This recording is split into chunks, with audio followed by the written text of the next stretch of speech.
السلام علیکم بھائی، ہم نے کل سنا تھا ایک خط، اور وہ خط لکھا تھا ایک موبائل ٹاور نے کس کو؟ موبائل فون کو۔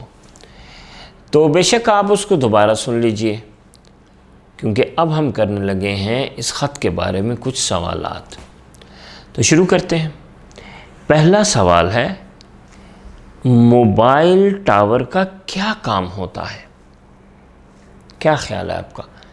موبائل ٹاور کیا کام کرتا ہے؟ جی ہاں، ایک جگہ سے دوسری جگہ موبائل کے سگنلز کو پہنچاتا ہے۔ گڈ۔ سوال نمبر 2، موبائل ٹاور کی زندگی کیسے گزرتی ہے؟ کیا آسان ہے اس کی زندگی؟ کیا مشکل ہے؟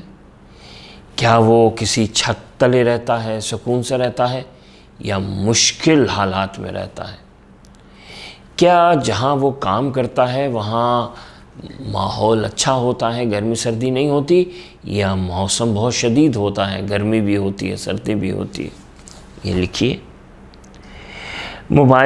سوال نمبر 3، موبائل فون ٹیلی فون سے کیسے بہتر ہے؟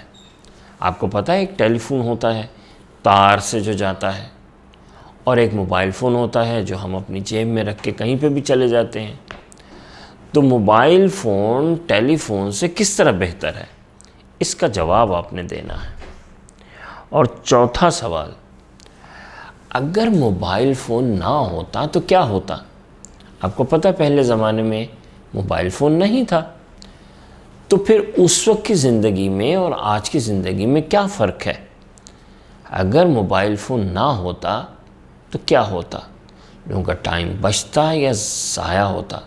لوگوں کو چیزیں ایک دوسرے سے کام کرنے میں آسانی ہوتی ہے یا مشکل ہوتی ہے؟ کیا ہوتا ہے؟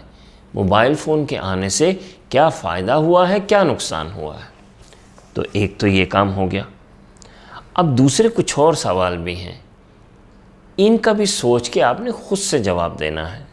پہلا ہے، یہ خط آپ کو اچھا لگا یا نہیں؟ اپنی رائے دیجئے، اور اچھا کہنے یا نہ کہنے کی وجہ بھی بتائیے۔ تو کیا خیال ہے آپ کا یہ جو خط آپ نے کل پڑھا تھا اور اس سے پہلے سنا تھا، یہ آپ کو اچھا لگا؟ کیا ہے وجہ آپ کو جو اچھا لگا؟ چلیے، ہو سکتا ہے آپ کو اچھا نہ لگا ہو، تو اچھا کیوں نہیں لگا؟ ان دونوں کی جو بھی وجہ ہے اس کو آپ اپنی کاپی میں لکھیے۔ اور سب سے مزے کا کام، اس خط کا نام ہے تنہائی۔